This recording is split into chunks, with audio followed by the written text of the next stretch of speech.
Patrick's here! Control room round of applause for Patrick, please. Screams. Can I have some breathe mania? How are you, Patrick? Good, Chris. I don't know what to do after that introduction. Thanks very much. Patrick, give us 60 seconds of stats of why we all have to nose breathe more and exclusively if we can from this moment on. Well, I suppose the mouth, there's nothing in it that's devoted to breathing. Your teeth, your tongue, your hard palate, your soft palate, your throat, none of those things do anything for breathing. So if nature designed the mouth for breathing, something in the mouth would be there for the breath. Yes, it's not. It's not. That says it all. And, you know, an American doctor said back in the 1970s that the human nose has 30 functions. And I couldn't find his list, so I put my own list together. And it's 30, but there's even more. Yeah. So there's many, many functions in the human nose that we don't even give consideration to. Right, so you wouldn't eat through your nose, so why would you breathe through your mouth? That's exactly it. All right, so your Yes. mouth is for kissing, it's for eating, it's for drinking, and it's for communicating. Correct. And for smiling. Yes. Yeah, and befriending people, but not for breathing. No, definitely not. So why do we all do it? Why is it important that we don't, especially when we're asleep, and for kids more than ever? You know, I think it's starting with children, it's so vitally important, Chris, and it gets no attention, unfortunately. You know, there was a study here of 11,000 children in Stratford-upon-Avon from age 6 months to 57 months. Children who were mouth breathing, snoring and stopping breathing, if untreated at 5 years of age, they had a 40% increased risk of special education needs by age 8. Now, that's published in the journal Pediatrics in 2012. The lead author is Karen Bonnock. So we're talking about brain development here. Yeah. And yet it's under the radar. So, you know, that's only one aspect of it. Of course, like when it comes to the main pillars of health, breathing does play a role. And the biggest one for me is state of mind. We all need that. You know, all of us are overthinking to a greater or lesser degree. And it's not just about mindfulness. We need to be able to change our physiology. And we can't have a calm state of mind with a gap between thoughts and control over our thinking unless we have good sleep quality and good breathing quality. Yesterday, I experienced, very fortunately, an extremely calm 2 or 3 hour window. I've been meditating for a bit. Sometimes it works, sometimes it doesn't work, depending on what I'm doing afterwards, where I am, how the meditation was anyway. And my wife she dispatched me to go and get some all-surface spray cleaner from Sainsbury's at about 25 to 7 last night.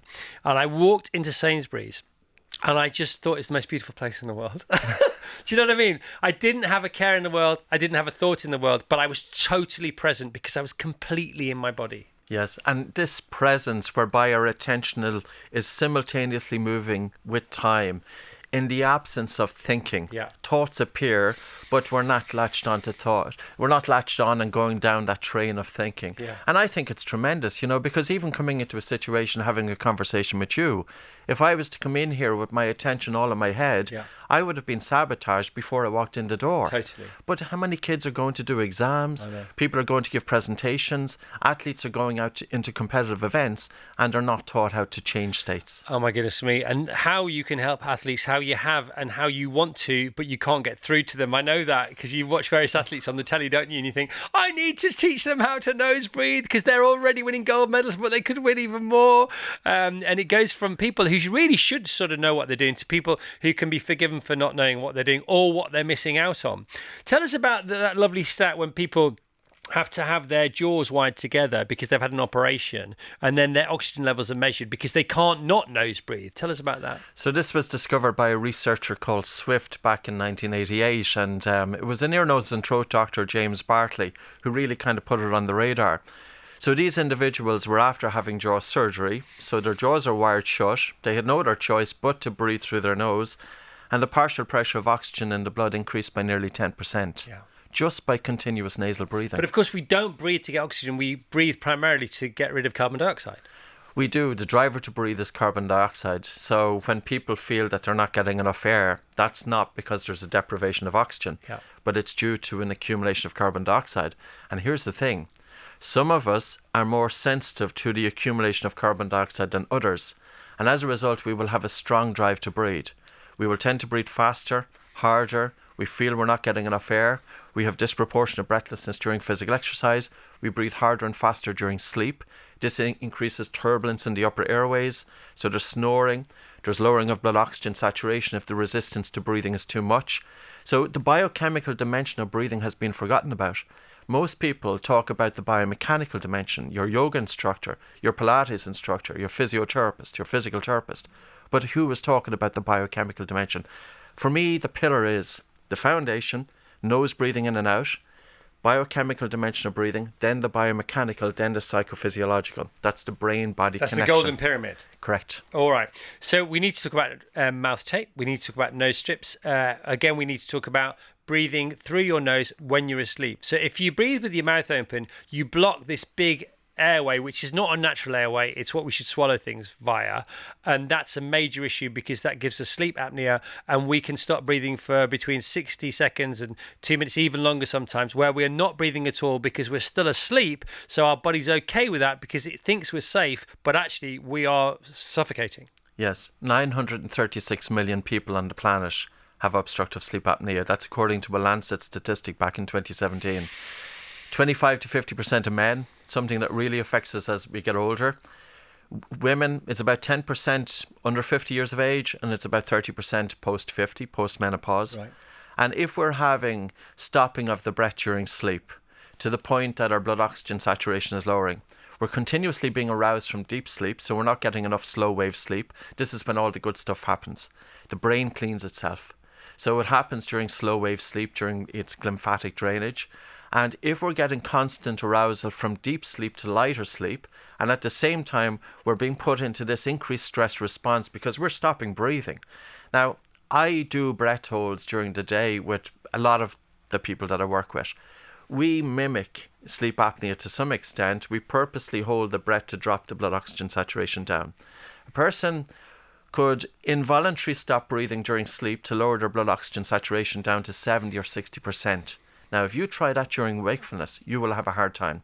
But yet people are doing it during sleep, and they're not even conscious of it. On an hourly basis, not even a nightly basis. Many times per hour. Oh, wow. All right, so we need to, if we can, if it's within our gift to ourselves, we should get some mouth tape and we should get some nose strips. Yes. Now, there is a caveat there. There were papers to come out in 2022 and 2023 when they completely sealed people's mouths with moderate to severe obstructive sleep apnea. Their sleep apnea got worse. And the reason being is because it prevented the people from mouth puffing. Right. Now, I think many wives have probably observed this with husbands or partners. So the person is snoring quite loudly and then they're out through the mouth. Yeah. So if you have to mouth puff, you have to mouth puff because the air has to leave the body some way. So you can't tape across the mouth. Right. Whatever device you use, it has to bring the lips together, but without actually covering the mouth. So this is the new mouth tape with it's like a sort of polo. It has a hole in the middle. Yes, correct. All right. That's a good description. You do sell these, don't you? But I mean, he's not on peddling his wares. He just happens to know his stuff, and he said nobody else is designing these. I need to get some out for kids, special stuff for kids. See, here's a question for kids, to do with kids. So, most people can't get their kids to eat their greens. How can we get them to wear mouth tape and nose breathe at night? See, it's really about, first of all, I think it's difficult for parents to work with their own kids. Yes. And always. And the other thing is, of course it's challenging working with children, but what's the alternative? Because I was a mouth breathing child. Yeah. That's how I got into breathing. Yes. I have craniofacial abnormalities. I had terrible sleep. I couldn't concentrate in school. I had asthma, I had a stuffy nose, and it really affects your quality of life. Mm-hmm. But parents need to know this. So then it's worthwhile going down this route. And we put all of the breathing exercises, they're all free. Yes. I taught my daughter, Lauren, about 5 years ago. She was 9 years of age at the time. And we wanted to put out everything for free. And we have an app. Everything in it is free. So there's no excuse for anybody who doesn't want to go down the breathing route. Yeah, and you're not trying to harvest people's emails and all that kind of nonsense, are you? No, God, no, we don't do that. But what I am saying is this. Can you imagine if every dental surgery had a poster on the wall about oral hygiene? In other words, dental health. It's not just about brushing your teeth. It's not just about eating less sugary foods. It's also about breathing in and out through your nose, because if you have your mouth open for periods of time during the day and during sleep, it changes the bacteria in the mouth. You're more prone to gum disease, dental cavities and bad breath. Mm-hmm. So that's dental health. How about then going into a doctor's surgery and a child who's coming in with asthma, and that child is coming in with a stuffy nose and the mouth open? Different exercise can be taught to that child to help decongest the nose, and a strategy to change their breathing from mouth to nose breathing. Yeah. It doesn't happen. Now, how about the child who has obstructive sleep apnea? And the gold standard of treatment is to remove their adenoids and tonsils. It has an efficacy of 27% of children being cured. And if children are not taught nasal breathing post-adenoidectomy and tonsillectomy, they have a worsening in their sleep within 3 years. Yeah. But children are not being taught how to breathe through their nose. This should be in the education system. Of course it should. 100%. 100% it should be in the education system. All right. Lots of people we know, because we talk about this kind of stuff a lot on our show, we know that if you do a high-intensity workout for a minimum of 3 minutes a week to a maximum of 9 minutes a week, it can improve your well-being and extend your life by ridiculously exponential amounts. Okay, do you have the HIIT workout equivalent of a nose and breathing exercise we can do every day? Yes. So what I would say is any physical exercise you do with your mouth closed is tremendous. Right. Even if we just talk about a few of the benefits, it will increase oxygen transfer from the lungs to the blood and the blood to the working muscles. Right. It improves blood flow to the brain. It increases oxygen delivery to the brain. If you go for a jog with your mouth closed, I would, based on our calculations, expect an increase of blood flow to the brain between 6 and 10%. Now, based on most people, or many people, do physical exercise to help with their mental health. Mm-hmm. But how about just switching, going a little bit slower at the start, because the air hunger is that little bit stronger. Yeah. And what you do is you continue breathing through your nose. Your body then adapts to nose breathing during physical exercise. This improves your breathing pattern so that you don't need as much ventilation during exercise, but you've got so many benefits. And also, it reduces the risk of overtraining. You're protecting your teeth, you're protecting your mouth, you're protecting your airways. You're activating the diaphragm. Mouth breathing just isn't where it's at. Now, when I was coming here in a taxi, and I was just looking out the window and I was saying, is London any different to any other city? Right. And I was just looking at people walking by, and I would say that 30% of people walking on the street this morning have their mouth open. Why? Yeah. Because it's easy and they're not thinking about it. But isn't this also evolution? I'm a big fan. I might be your biggest fan. So this is not what I think. But playing devil's advocate, isn't it evolution? Aren't we? Isn't that just the way we're going? Even though it's bad for us, like so many other things. I agree.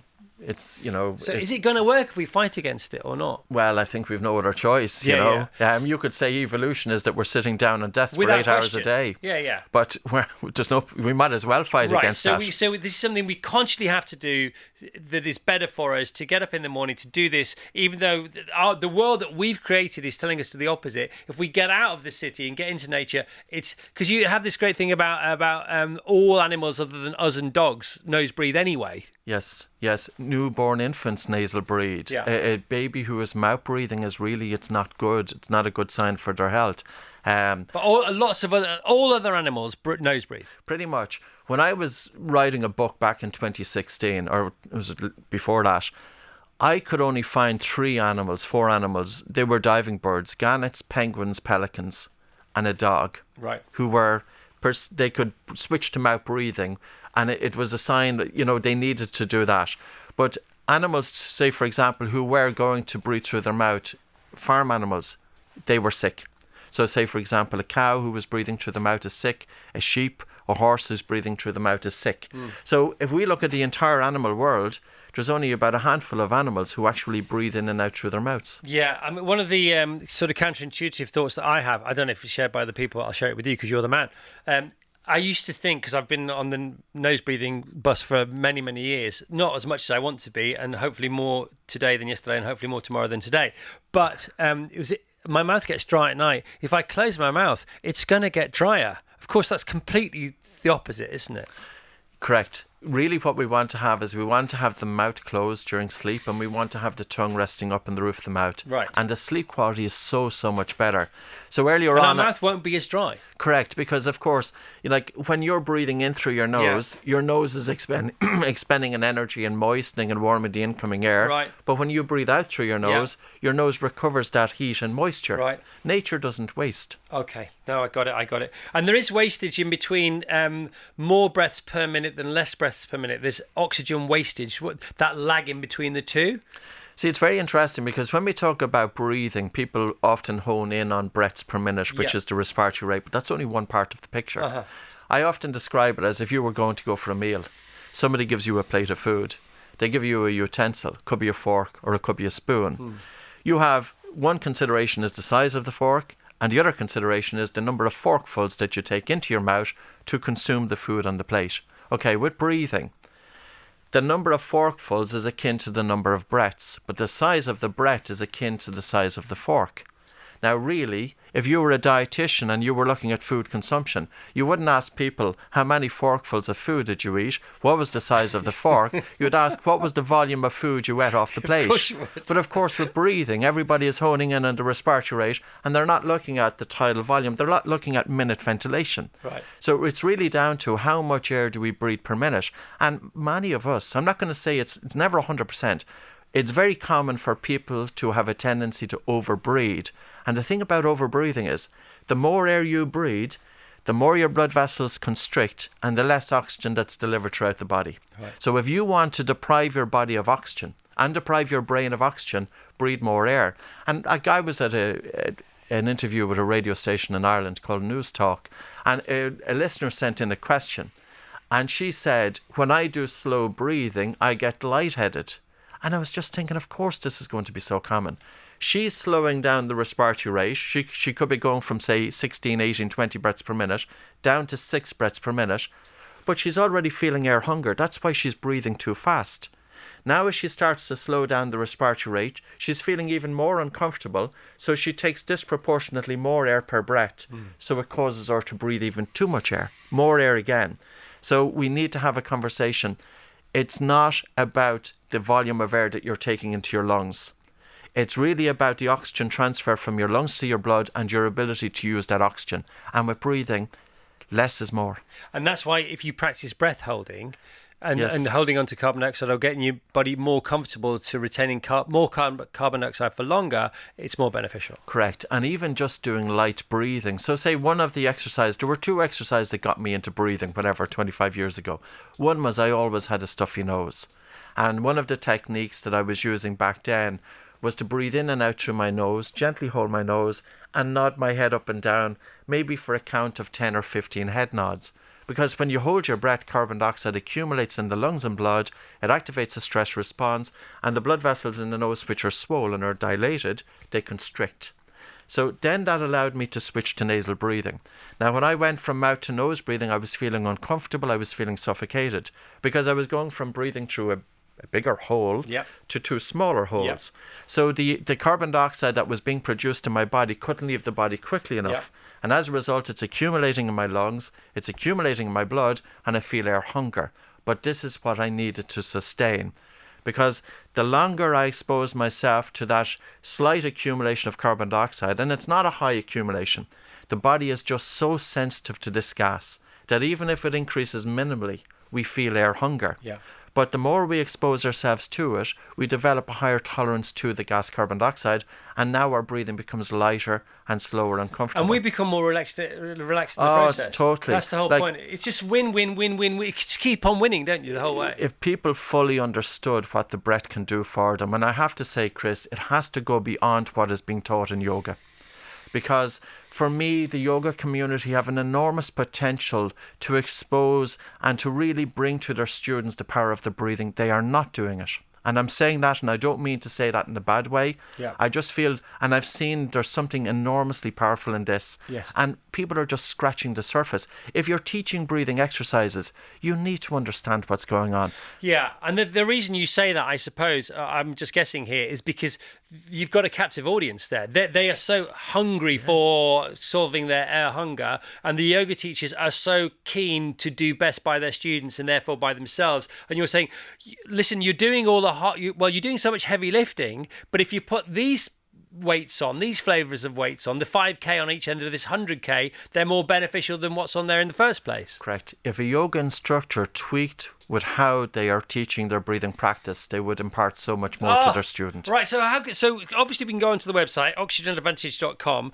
What do yoga teachers do? Do they get in contact with you? Which books do they read? There's been books around to do with breathwork since 1870. You've got a favourite author. What was that one called? So there's one called Shut Your Mouth and Save Your Life. Yeah, shut your mouth and save your life, which sounds like it's brand new, doesn't it? In the self-development section of your bookshop. That is such a modern, contemporary self-development title for a book, and that was in 1870. It was, and you know the story behind it. Shut your mouth and save your life. That's straight up. That's straight out of Los Angeles today, isn't it? Sorry, carry on. So this was an American painter, and he thought that the traditions in the American Indians were dying out, so he went and lived with them.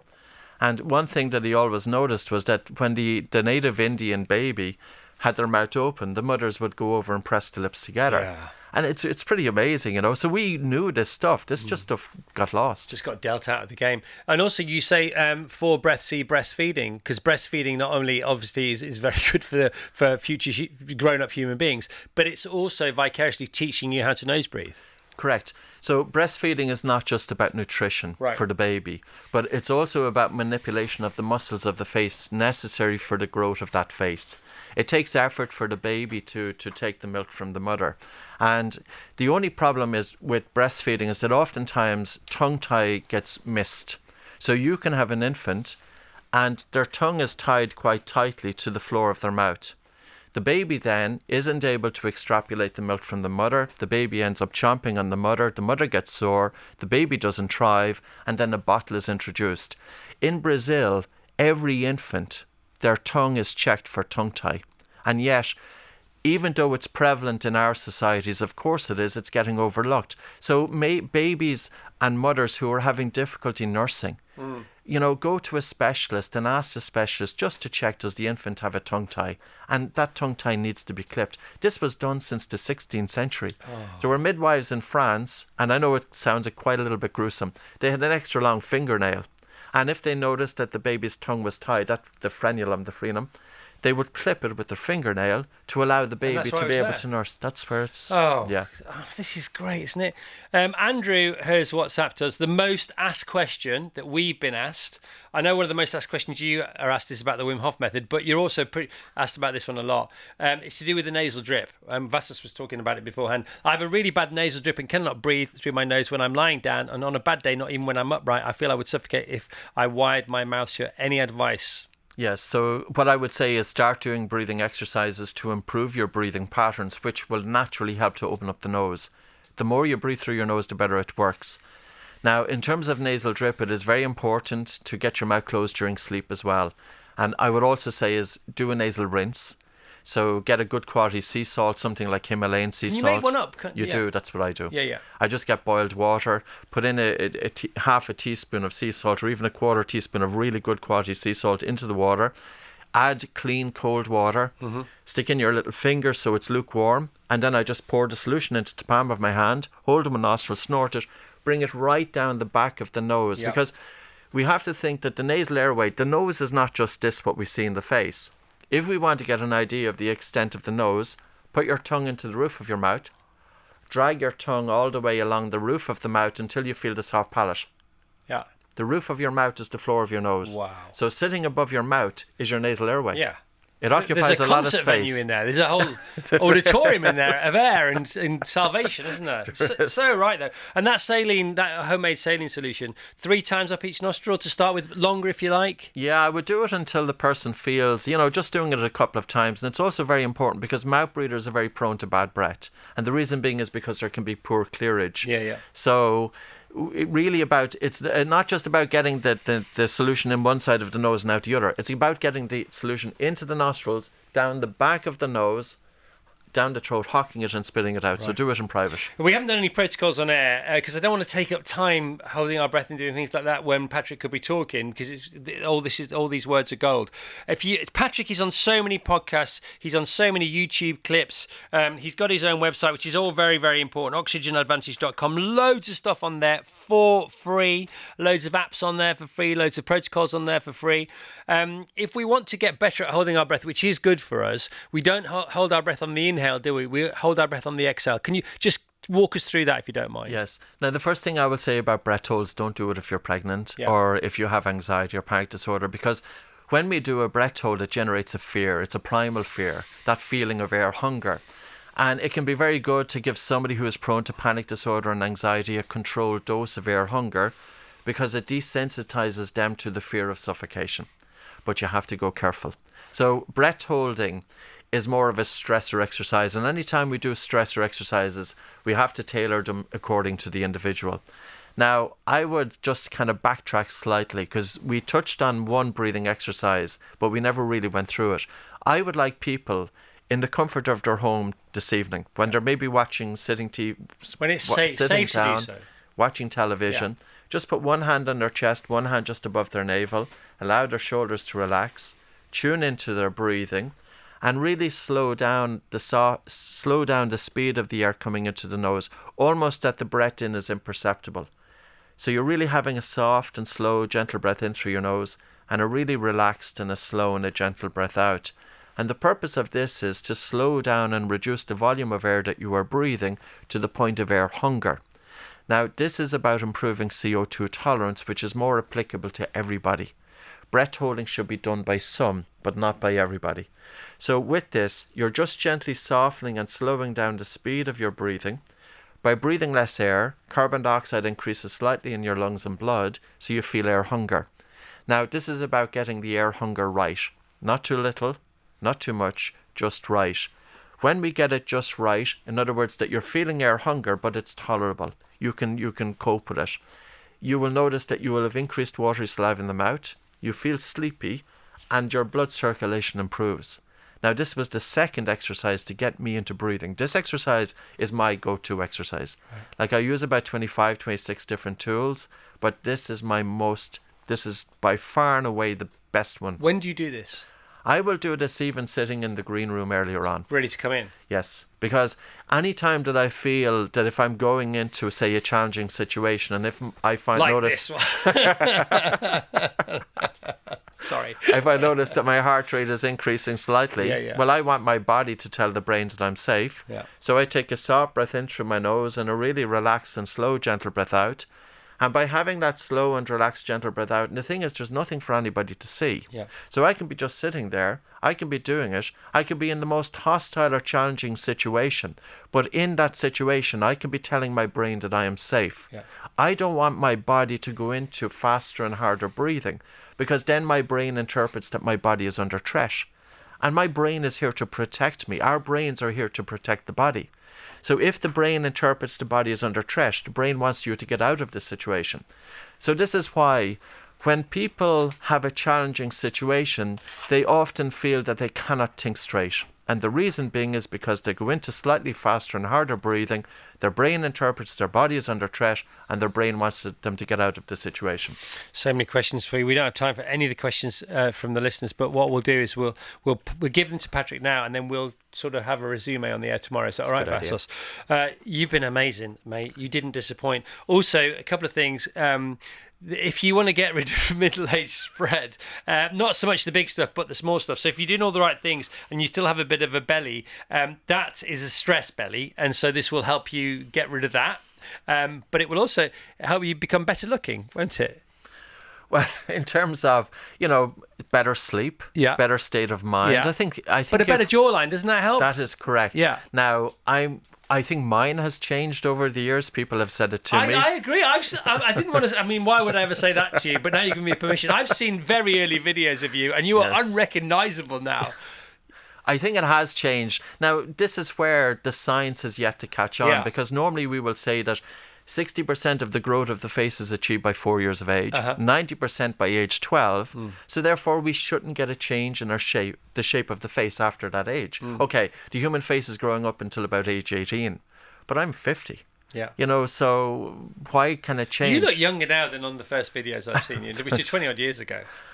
They are going back a long, long time. Yeah. Yes. It's great to see you, Patrick. Is there anything that we haven't touched? We got like 30 seconds. Anything you want to say? Listen, to anybody who thinks about breathing, if it's a little bit not for you, it absolutely is. If you want to have a better quality of life, think about your breathing. All right, and if people jump onto your website, there's loads of stuff there, and they've got 5 minutes. What should they look at? There's lots of free videos there. I think the best thing would be to download the Oxygen Advantage app. I put pretty much everything into it. All free? It's all free. Love it. You're a godsend is what you are. I'm trying to get it out there. Mate, you're brilliant. And people can learn to be teachers with you, can't they? Yes, we have love to do teachers that. in 50 countries. I'd love to take that course. I'd like to do Well, that. we will offer you a free complimentary Mate, place. no, I'm happy to pay. I'll pay for me and some others. Don't worry about that. It's great to meet you, man. Thank you so much, Patrick Chris. McKeown, what a hero. Can we please have a control room round of applause? This man is here for the benefit of the human race. He's the best, isn't he?